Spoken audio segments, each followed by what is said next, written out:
Daily taste the daily. ఆకాశంలో అద్భుతం ఆవిష్కృతమైంది. చంద్రుడు భూమికి అత్యంత దగ్గరగా వచ్చాడు. దీంతో సాధారణం కంటే 14% పెద్దగా, 30% అధిక కాంతివంతంగా చందమామ కనువిందు చేస్తున్నాడు.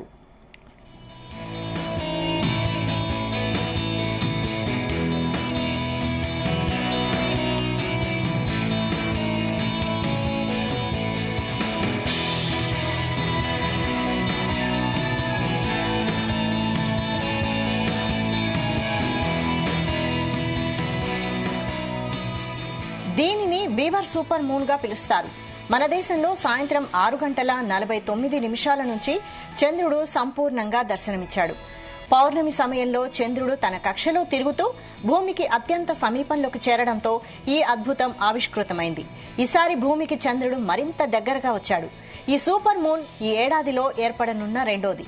చంద్రుడు భూమి చుట్టూ తిరిగే కక్ష పూర్తిగా వృత్తాకారంలో ఉండదు. కానీ కక్షలో తిరిగే సమయంలో భూమికి చంద్రుడు దగ్గరగా దూరంగా వెళ్తుంటాడు. ఈ పౌర్ణమి వేళ చంద్రుడు తన కక్షలో భూమికి సమీపానికి వచ్చినప్పుడు సూపర్ మూన్ అని పిలుస్తారు. ఈ సమయంలో భూమికి చంద్రుడు దాదాపు 3,57,000 కిలోమీటర్ల దూరంలో ఉంటాడు. ఈ నేపథ్యంలో సాధారణ పౌర్ణమి కంటే పెద్దగా కనిపిస్తాడు.